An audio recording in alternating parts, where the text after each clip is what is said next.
이라는 제목으로 하나님 말씀을 나누겠습니다. 우리 이름의 이 설교의 제목처럼 우리 한 번 더 인사하시기를 원하는데요. 옆에 계신 분 보면서 이렇게 인사했으면 좋겠습니다. 당신은 천국을 보여주시는 분이십니다. 이렇게 인사하겠습니다. 시작. 당신은 천국을 보여주시는 분이십니다.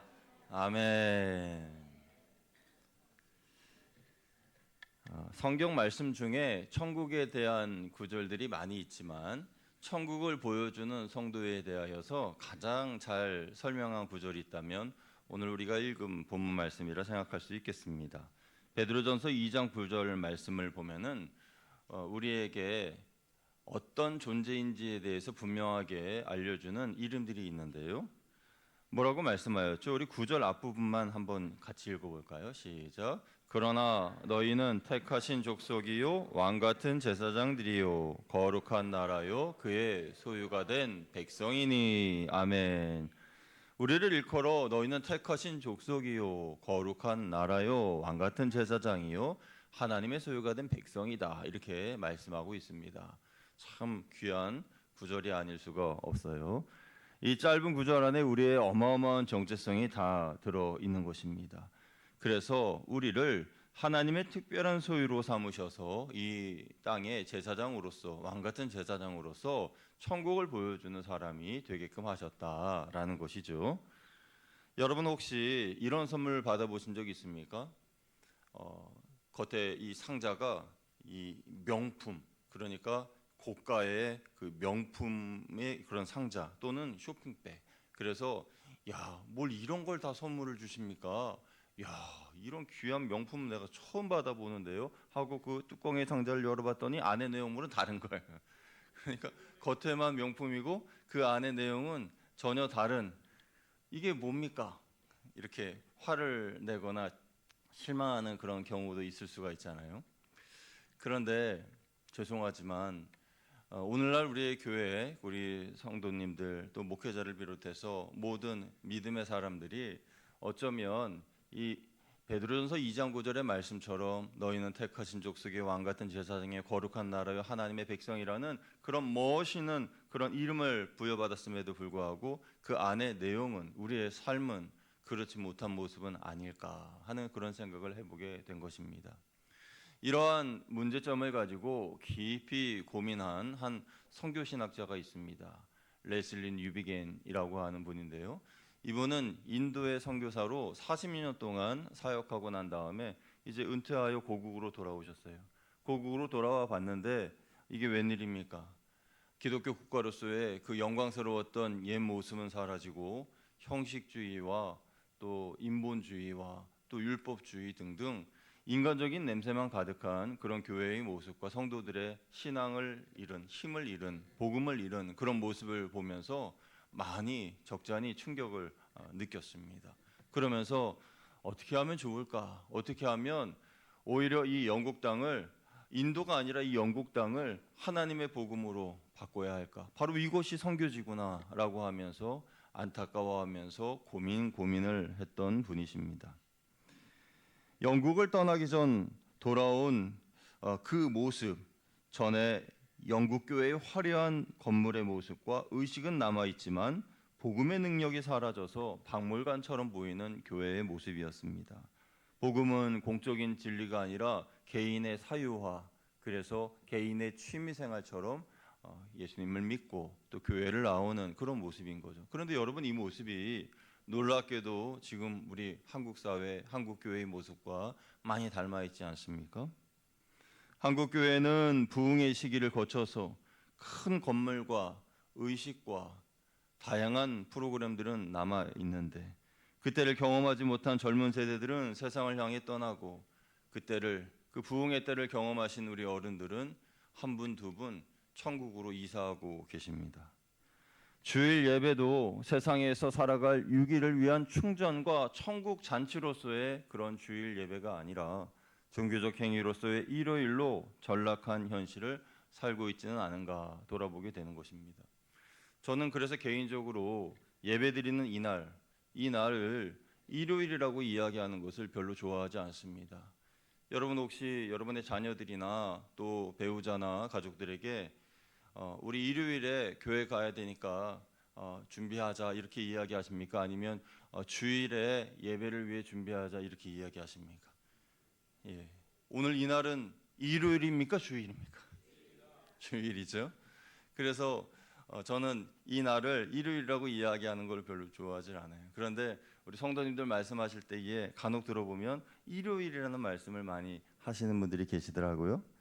여러분, 물론 주일이라고 하지 않고 일요일이라고 이야기하신다고 해서 그분의 마음에 믿음이 없거나 복음이 사라졌다고 생각하지는 않습니다. 그런데 한 예로 한 가지 우리 교회가 교회로서의 그리스도인이 그리스도인으로서의 그런 정체성이 희미해지고 연약해지면서 주일이 아닌 일요일이라고 우리가 이야기하는 것 아니겠습니까? 교회는 언제부턴가 자기 정체성을 잃어버림으로 세상으로부터 보이지만 정체를 알 수 없는 존재 이렇게 불려지고 있습니다. 보이지만 그 정체를 알 수 없는.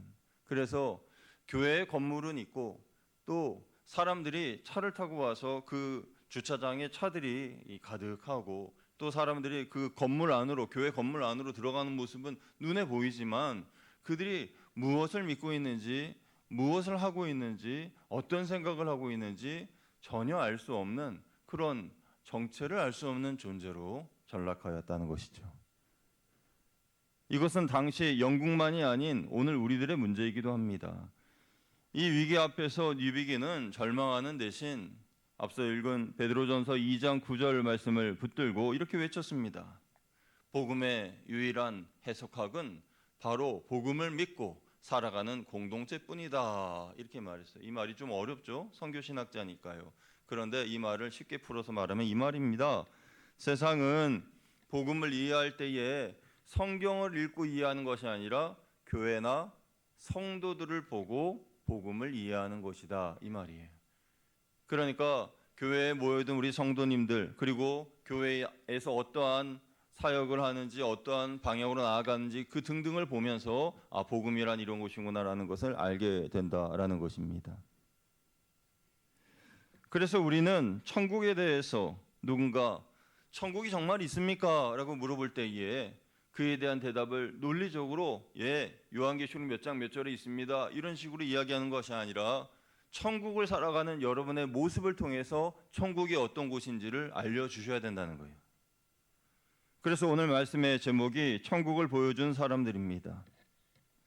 우리는 이제 예배당 안에만 머무는 그런 신앙인이 아니라 세상 사람들에게 천국이 있음을 증명해내는 사람들이 되어야 합니다. 그렇다면 사람들에게 천국을 보여주기 위해서 교회는 어떤 교회가 되어야 할까요? 첫째로 교회는 천국을 가리키는 이정표가 되어야 합니다. 한번 따라하시면 감사하겠습니다. 교회는 이정표입니다.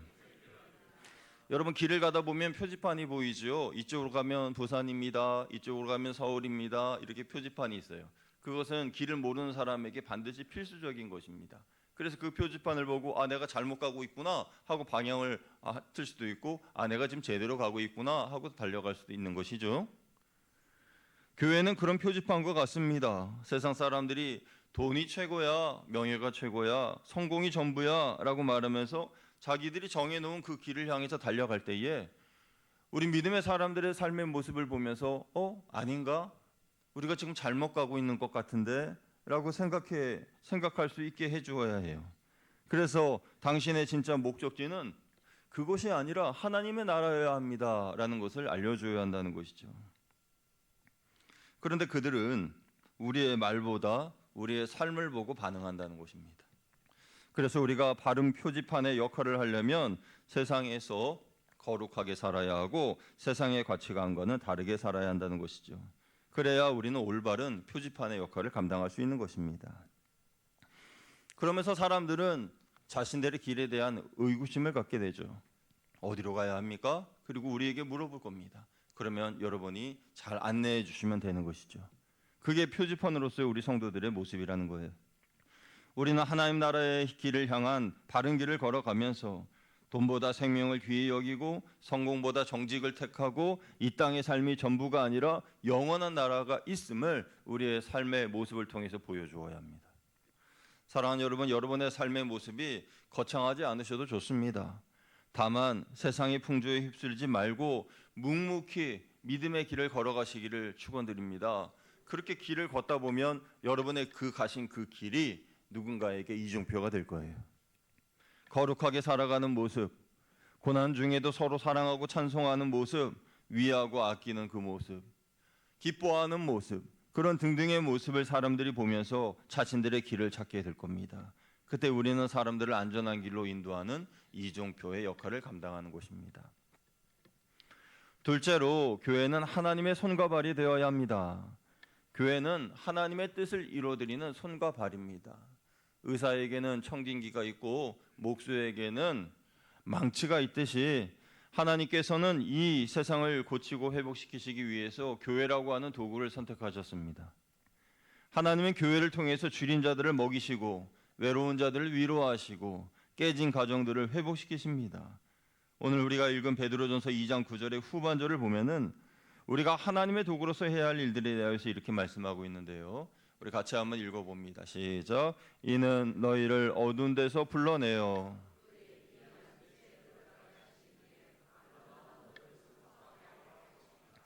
아멘. 우리가 왕 같은 제사장으로서 하나님의 아름다운 덕을 선전한다, 선포한다라는 것은요, 마치 이와 같습니다. 여러분 길을 지나가시다가 이쁜 옷이 걸려져 있는 그러한 모습을 보면서 그 디스플레이 되어 있는 그 전시되어 있는 그 모습을 보면서 야, 저거 되게 이쁘네. 야, 저거 한번 사고 싶다. 이런 생각을 하실 수가 있고요. 또는 뭐 전기 제품 또 전자 제품 그런 거를 사러 딱 매장에 가셨을 때에 그 매장에 진열되어 있는 그 물건들을 보면서 야, 이거 참 요즘 이렇게 신상 이렇게 물건들이 나왔구나. 와, 참 보기 좋다. 야, 기능도 다양해졌네. 하면서 이거 살까 말까 이런 생각을 하지 않습니까? 그러니까 하나님의 아름다운 덕을 선포하는 것은 우리가 하나님의 디스플레이가 되는 거예요. 그러니까 하나님 앞에 전시물이 되어서 우리가 사람들이 볼 때에 우리들이 그들 앞에 딱 전시되어 있는, 그래서 그들이 하나님을 믿고자 할 때에 하나님을 믿고 하나님을 알고 믿는 것이 아니라 우리들의 모습을 보면서 와, 저 사람을 보니까 저렇게 예수님 믿으면 행복하다고, 저렇게 교회 다니면 즐겁다고, 저렇게 삶이 바뀐다고, 와, 놀랍네. 나도 예수님 믿어야지. 이렇게 된다는 것입니다. 그래서 우리가 하나님의 전시 작품이 되어져야 한다는 것이에요. 그래서 아름다운 이의 덕을 선포한다는 것은 바로 그런 의미인 것이죠. 여러분이 직장에서 억울한 일을 당한 동료의 편이 되어주실 때에 여러분은 하나님의 정의로운 도구가 되는 겁니다. 여러분이 아픈 이웃을 위하여서 따뜻한 음식을 사주거나 나눌 때에 여러분은 하나님의 사랑의 도구가 되는 것이죠. 우리가 교회 안에서만 뜨겁고 밖에서는 아무런 영향력이 없다면 그것은 도구 상자 안에 그냥 갇혀져 있는 도구와 같아요. 뭔가 그 도구를 꺼내서 일을 해야 되는데 닫혀 있고 잠겨 있으면 꺼내서 아무것도 할 수 없지 않습니까? 그러니까 깨지고 부서진 인생을 하나님이 고치려고 하실 때에 우리는 우리를 들여 하나님의 도구가 되게끔 해야 되는 것입니다. 여러분, 일본에는요 킨츠기라는 전통 도자기 공예가 있습니다. 제가 사진을 좀 준비했는데요. 이 킨츠기라는 단어의 뜻은 금으로 잇는다라는 뜻인데 깨진 도자기 조각을 붙이고 깨진 선을 따라서 금가루로 장식해서 아름답게 보수하고 수리하는 공예입니다. 여러분 사진에 보시는 것처럼 저 그릇이 저렇게 심하게 깨져 있었다는 것이죠. 그런데 저 깨져 있는 그릇을 서로 붙이고 그리고 갈라진 그 선 따라서 금가루를 뿌리며 아름답게 보수하고 또 수리하여서 멋있고 예쁜 공예 작품이 되었다라는 것이에요. 이렇게 수리된 도자기는 이전보다 더 튼튼하고 아름답습니다. 그래서 여기서 중요한 것은 그릇을 붙이고 그 위에 금가루로 장식하는 장인의 손입니다. 그리고 그 장인은 절대 깨진 그릇을 포기하거나 버리지 않는다는 거죠. 사람들은 깨진 그릇 어떻게 붙여서 쓰겠냐고 포기하지만은 그 장인의 눈에는 그 깨진 그릇이 깨진 것처럼 보이지 않고 작품으로 보이는 거예요. 그것을 다 쓸어와서 한 조각 한 조각 붙이고 거기에다 금가루를 입히고 아름답고 이쁜, 여러분 사진으로 보셨다시피 그렇게 귀한 그릇으로 재창조되는 거예요. 한마디로 작품으로 탄생하는 것이죠. 하나님은 이미 깨지고 부서진 인생을 고치시는 장인이십니다. 그리고 교회는 그분이 사용하시는 은혜라는, 사랑이라는 금가루를 그 위에 덧칠하는 데 사용되는 도구예요. 미움으로 깨진 이에게 우리는 하나님의 용서의 도구가 되어야 됩니다. 가난으로 깨진 이에게 우리는 나눔이라는 도구가 되어야 됩니다. 하나님은 깨지고 조각난 인생을 버리지 않으십니다. 그 깨진 인생에 은혜라는 금칠을 더하셔서 영광스러운 존재, 이 세상에 단 하나밖에 없는 유일한 그런 작품으로 만드신다는 거예요. 우리가 세상에 깨진 틈으로 들어가서 하나님의 금빛 사랑을 받을 때에 세상은 우리를 통해서 천국을 보게 될 줄로 믿습니다. 세 번째로요, 교회는 천국의 시식 코너이자 예고편입니다. 여러분 마트에 가보셨지 않습니까? 마트에 가면 뭐 물건을 사러 이렇게 코너마다 다니실 때에 그 코너에 직원분들이 뭔가 이렇게 고기를 굽든지 뭘 튀기든지 그러면서 이거 좀 드셔보세요 그런단 말이죠. 그러면 그걸 이렇게 먹잖아요. 그러면 아 이거 맛있네. 이거 뭐 얼마예요? 그러면 이제 사갈 수도 있고 그런 겁니다. 그러니까 그 코너에서 그렇게 맛있는 그런 것들을 하는 이유는 이거 정말 맛있는 음식이니까 하나 사가세요 이렇게 이야기를 하는 거예요. 그러니까 우리가 천국의 시식 코너라는 것은 그들이 우리를 보면서 천국의 맛을 아는 것이죠. 우리가 하나님의 그 천국의 맛을 보여주는 거예요. 또 우리는 영화의 예고편과도 같습니다. 영화가 만들어질 때에 중요한 것 중에 하나는 예고편을 얼마나 재밌게 만드냐는 거예요. 그래서 그 예고편을 볼 때 와, 이 영화 정말 재밌겠다. 와, 감동적이겠다. 해가지고 영화를 보지 않습니까? 어떤 경우는 그 예고편만 너무 잘 만들어서 진짜 영화를 봤을 때 에이 별로네 이렇게 생각할 수도 있지만은 아무튼 그 예고편이라는 것이 그만큼 중요한 거예요. 그래서요, 이 영화의 예고편이나 천국의 시식 코너나 이 모든 것들이 다 천국을 알려주는 것이라는 겁니다. 사람들은 말합니다. 천국이 어디 있습니까? 죽어봐야 아는 것 아닙니까? 이렇게 이야기를 하죠. 그때 우리는 어떻게 대답할 수 있어야 합니까? 우리 교회를 보세요. 우리 교회의 성도님들을 보세요. 천국의 삶을 살고 있지 않습니까? 이렇게 이야기할 수 있는 우리 거양 가족들 다 되시기를 주님의 이름으로 축복합니다. 교회 안에서의 천국의 모습은 어떤 모습입니까? 신분에 상관없이 차별 없이 서로 사랑하는 모습이죠. 서로를 형제자매님이라 부르면서 아껴주는 모습. 잘못한 일이 있을 때마다 그때마다 상대의 허물을 덮어주고 용서해주는 모습. 슬픔에 빠진 이들, 그들에게 한없는 하나님의 은혜, 하늘의 은혜가 부어지는 그런 모습이 바로 천국의 모습입니다.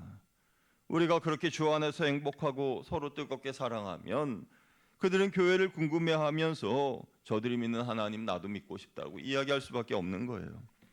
그런 교회가 될 때에 우리는 천국의 맛을 보여주는 천국의 시식 코너가 되고 또 천국을 영화로 보여주는 영화 예고편이 되는 겁니다. 그러려면 우리가 살면서 어떤 일을 안 좋은 일을 당했을 때에 쉽게 짜증내거나 또 화를 내거나 그래서 그 사람들과 똑같은 삶을 살면 안 되겠죠. 어려운 일이 있을 때에 내 이 상한 감정 그것을 승화시킬 수 있는 지난주에 승화에 대해서 말씀드렸는데 감정을 승화시킬 수 있는 그러한 성숙한 영성이 필요합니다. 그러한 성숙한 인격과 영성을 소유하신 여러분 되시기를 축복합니다. 그런 모습을 보여주어야 되는 거예요. 그렇지 못하고 만약 그들과 똑같은 모습을 보이면서 살아간다면은 천국 별거 없네. 뭐 예수님 뭐 안 믿어도 뭐 믿는 사람이나 안 믿는 사람이나 똑같은 것 같은데 그렇게 생각할 수밖에 없고 발길을 돌릴 수밖에 없는 거죠. 하지만 우리가 천국의 맛을 제대로 보여준다면 그들은 우리를 통해 하나님께로 나아오게 될 것입니다. 그렇게 천국을 보여주기 위해서 기존의 틀을 완전히 깨뜨린 교회가 있습니다. 영국의 2004년도부터 생겨난 햄프셔 주에 자리 잡은 메시 처치라는 곳입니다. 이 교회 이름이 메시인데요. 이 메시라는 단어는 엉망진창, 무질서라는 뜻이에요. 왜 교회 이름이 엉망진창일까요? 이들은 전통적인 예배 이틀을 완전히 깨고 교회에 대하여서 기성교회에 대하여서 적응하지 못한 현대인들과 어린 아이들 그런 아이들을 하나님의 품으로 이끌기 위해서 많은 것을 포기했습니다. 주일 오전에 경직된 자세로 앉아 있는 대신 평일 오후에 함께 모여 공예품이나 빵을 만들거나 게임을 하거나 함께 식사를 합니다. 진흙이 손에 묻고 밀가루가 사방에 날려도 괜찮습니다. 그 환경이 엉망진창이 되어도 그런 상황 속에서 사람들은 공동체성을 느끼고 하나님의 사랑을 경험합니다. 메시 처치를 통해서 사람들은 말합니다. 하나님은 완벽한 사람들만을 위한 분이 아니라 우리처럼 엉망인 사람들을 환영해 주시기도 하는구나, 이렇게 이야기를 한다는 거예요. 그들 눈에는 그렇게 보였나 봐요. 그러면서 천국의 맛을 맛보는 거죠. 이것이 바로 거창한 건물로서의 교회가 아니라 그리스도의 사랑이 흐르는 천국의 예고편으로서의 교회의 모습인 겁니다. 조금 더 말씀드리면 한국교회와 메시처치의 가장 큰 차이점은 다음의 세 가지입니다. 우리는 이렇게 하나님께서 허락하신 공간에서 이렇게 예배를 드립니다. 그러나 메시처치는 세상의 공간으로 들어갑니다. 그래서 식당에서 예배를 드리거나 카페에서 예배를 드리죠. 둘째는 대부분의 목회자가 이중직을 가지고 있습니다. 직업의 현장에서 복음을 전하는 삶을 삽니다. 셋째는 깨지고 모난 모습 속에 임하시는 하나님의 은혜를 받고 서로의 아픔이나 부끄러운 과거나 실패를 숨기지 않습니다. 그런 것을 드러내는 것을 과감히 행합니다. 물론 그들의 100%를 다 수용하자는 뜻은 아니에요. 그러나 제가 이 말씀을 드리는 이유는 왜 하나님을 모르는 사람들, 그리고 천국을 궁금해하는 사람들이 그들에게로 다가가는가, 거기에 대해서 우리가 생각을 해보아야 한다는 것입니다. 이유는 세 가지인 것 같습니다. 그들에게는 공통점이 있습니다. 바로 이정표로서, 그리고 도구로서, 그리고 천국의 시시코너로서 그들은 예배당 안에 있지 않고 예배당 밖에 있다는 것이에요.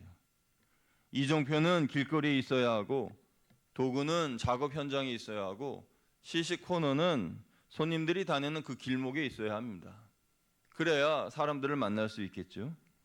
우리는 예배당 안에 갇혀 있는 존재가 아닙니다. 우리가 예배당 안에만 모여 있을 때에 사람들은 표지판을 볼 수 없어요. 하지만 여러분이 월요일부터 토요일까지 여러분의 삶의 현장에서 직장 생활을 하면서 이웃을 만나면서 그들을 섬기면서 세상 한복판에 있는 표지판으로서 살아가신다면 여러분을 보고 그들은 하나님을 알게 되고 또 천국을 보게 될 것입니다. 참된 교회는 주일 예배를 마치고 세상으로 나갈 때 비로소 시작됩니다. 그곳에서 천국을 보여주십시오. 그렇게 천국을 보여주는 사람들이 되기 위해서는 우리는 한쪽으로는 성경 말씀을 통해서 하나님을 묵상하고 살펴보고, 한쪽으로는 세상의 문화를 유심히 볼 수 있어야 됩니다. 그러니까 망원경을 볼 때에 양쪽 두 렌즈를 가지고 이렇게 보듯이 한쪽으로는 하나님을 깊이 알아가고 한쪽으로는 세상의 문화를 자세히 살펴볼 수 있어야 되는 거예요. 만약에 한쪽 눈만 가리고 하나님을 향한 그런 시선으로 그렇게 계속 말씀만 읽고 우리 교회 안에서만 모이고 그런다면 어떻게 될까요? 닫힌 섬이 되겠죠. 어떤 신앙의 개토화가 되는 것입니다. 그러니까 세상과 우리는 단절된, 그리고 우리는 거룩하고 세상은 더럽고, 그래서 세상으로부터 우리는 분리된 삶을 산다. 그게 바로 거룩이다. 이렇게 생각할 수 있죠. 그런데 하나님은 그렇게 말씀하지 않으셨습니다. 우리를 세상으로 파송하셨습니다. 예수님이 제자들을 파송하셨듯이 우리를 세상으로 파송하셨죠. 가라 말씀하셨습니다. 그리고 그곳에서 우리는 복음을 전하게끔 하나님께서, 예수님께서 우리에게 명령을 하셨습니다. 또 다른 한쪽의 눈은 세상을 바라보는, 세상 문화를 바라보는 눈입니다. 그것만 바라봐서도 안 돼요. 그것만 바라보면 성도가 세속화됩니다. 어느새 나도 모르게 하나님에 대한 관심은 다 사라지고 세상에 대한 그런 일어나는 일들만 관심이 있고 신앙은 점점 나태해지고 연약해지죠. 그러니까 한쪽으로는 하나님을 깊이 묵상하고 바라보고 한쪽으로는 세상을 바라보는 균형을 가질 때에 복음으로 세상의 문화를 읽어낼 수 있는 능력이 생기는 것입니다. 복음적인 해석을 할 수 있게 되는 거예요. 저는 바라기는 우리 성도님들 구역 예배, 또 선교회 모임, 그리고 여러분의 각기 소모임에서 복음으로 지금의 이 상황들을 해석해낼 수 있는 그런 능력들이 다 있으셔서 그렇게 이야기들을 나누시기를 주님의 이름으로 축복합니다. 어떤 것들이 있을까요? 예를 들면 요즘 한창 이슈인 기후 문제를 복음적으로 해석해 보는 것입니다. 세상에 천국을 보여주는 사람들은, 세상 사람들에게 천국을 보여주는 사람들은 이 기후의 문제에 대해서 심각하게 이야기할 수 있어요. 왜냐하면 하나님의 창조의 세계이고 하나님의 정원으로서의 이 지구를 생각할 때에 오늘날 우리가 어떤 일을 해야 하는가? 한 그루의 나무를 심고 또 한 개의 플라스틱을 줍고 일회용품을 사용하지 않는 그러한 해석이 우리에게 있을 수 있습니다. 우리가 작은 청지기적 행동으로서 장차 이 만물이 회복될, 예수님께서 재림하실 이때에 이 지구를 조금이라도 더 깨끗하고 온전한 모습으로 그렇게 만들기 위해서 노력하는 모습을 그들이 본다면 그게 바로 천국에 대한 예고편인 거예요. 천국을 맛보게 하는 시식 코너가 되는 것입니다. 이정표가 되는 것이고 하나님의 도구가 되는 것이에요. 우리 교회의 경우 올해 적극적인 탄소 운동을 위해서 2층에 정수기를 한 대 더 설치했습니다. 그리고 일회용 PT병 대신 텀블러를 이용하려 합니다. 그리고 오는 18일 수요일부터는 사순절이 시작되었는데 이 기간에 성경을 필사하면서 탄소 금식을 함께하면 더 은혜로운 그런 사순절이 될 것입니다. 이런 생각들을 구역과 선교회 모임에서 나눈다면 정말 우리 교회는 수준이 높은 교회가 되는 것입니다. 그리고 이런 모습을 사람들이 본다면 교회가 참 저렇게 좋은 일들을 하는구나 라는 생각을 하겠죠. 천국을 보여주는 거예요. 교회는 세상과 분리되지 않고 하나님 나라 천국을 보여줄 수 있어야 됩니다. 그래서 우리가 구역 예배나 모임에서 성경 공부만 하는 것이 아니라 세상에서 일어나는 일들에 대해서 복음으로 해석할 수 있다면 우리는 천국을 그들의 눈높이에 맞게 보여줄 수 있을 겁니다. 그러면 그들의 눈에 더 이상 교회는 보이지만 정체를 알 수 없는 존재가 아니라 분명히 보일 뿐만 아니라 어떤 일을 하는 존재인지도 알게 되고 좋은 일을 하는 그런 교회라는 것도 이해하게 되겠죠. 이 시대의 아픔을 치유하고 이 세상의 문제를 복음의 렌즈를 통해서 해답까지 제시할 수 있는 교회가 된다면 우리에게는 희망이 있습니다. 많은 사람들이 한국 교회는 절망적이다라고 이야기를 합니다. 그러나 그럼에도 불구하고 아직 희망적인 요소들이 많이 남아 있습니다. 어떤 희망적인 요소들일까요? 첫째로 점점 선교적 교회가 늘어나고 있어요. 전에는 개교회의 성장을 위해서 사람을 건물로 불러 모으던 숫자 중심의 교회였습니다. 그런데 아직도 숫자 중심의 교회로서 교회가 그 방향으로 나아가면 안 됩니다. 지금은 그런 시대가 지났어요. 이제는 성도 개개인이 보냄을 받은 선교사로서 여러분의 삶의 현장으로 나아가서 그야말로 하나님의 도구로서, 이정표로서, 그리고 천국의 시식 코너이자 영화의 예고편으로서 살아가는 그런 모습을 보여주셔야 됩니다. 그런 파송 중심의 선교적 교회가 많이 생겨나고 있어요. 그렇게 한국 교회는 전환되고 있습니다. 두 번째는 심플 처치가 부상하고 있습니다. 그동안 교회는 자기 몸에 맞지 않은 프로그램을 운영하다가 많이 지쳤습니다. 할 수 있는 역량이 이만큼인데 옆에 교회를 보니까 이만큼 하길래 우리도 이만큼 따라하고 우리 정도 되면 이만큼 해야 되지 않냐 해서 이만큼 하게 됐습니다. 그러다가 다 지쳐버렸습니다. 탈진했습니다. 그래서 지금은 본질적인 회복을 위해서 한두 가지 사역에만 집중하자라는 심플 처치가 등장했어요. 심플 처치는 하지 말자는 것이 아니라 우리가 할 수 있는 한두 가지의 진짜 사역, 복음적인 사역, 본질적인 사역, 그것에 힘을 다하여서 사역하자라는 것이 심플 처치예요. 그래서 본질에 집중하는 교회들이 늘어나고 있다. 셋째는 영적 킨츠기 교회와 같은 그런 공동체가, 교회가 온전히 사명을 감당하고 있다는 것입니다. 깨지고 부서진 도자기 같은 그런 인생을 금으로 이어붙여서 아름다운 예술 작품으로 만드는 이 킨치기와 같은 교회와 공동체들이 여전히 주님의 사명을 감당하고 있다는 겁니다. 버려진 아기들을 보호하는 주사랑 공동체 베이비박스, 범죄로 깨진 인생을 복음적으로 가치관으로 회복시키는 소망교도소, 노숙인과 빈민 자활을 돕는 바하밥집, 미혼모를 돕는 러브 더 월드, 알코올과 도박과 마약의 중독으로 인해서 인생이 무너진 이들과 함께 생활하며 치유하는 나눔 공동체, 그 외에도 미랄복지재단, 열매나눔재단, 샘복지재단, 탈북민과 난민들을 돕는 피난처라는 이름의 단체. 이 모든 분들은 개신교에 속한 그런 단체들인데 사람들은 한국 개신교가 어떤 일을 하는지 모르겠다라고 얘기하지만은 그러나 그들이 모를 뿐 하나님께서는 킨치기와 같은 이 영적 사역을 교회와 공동체를 통해서 함께 하시면서 천국이 어떤 곳인지를 보여주고 계십니다. 그리고 마지막으로 한국교회에 희망이 있는 이유는 넷째로 예수님의 십자가 사랑이 아직 유효하다는 것입니다. 이것이야말로 진정한 확신이자 또 하나님께서 회복시켜 주실 유일한 길이죠. 예수님이야말로 진정한 영적 킨치기의 장인이십니다. 예수님은 채찍에 맞아서 못 박히시고 죽으시면서 우리를 대신하여 모든 질고를 지고 죽으시고 우리를 새롭게 하셨습니다.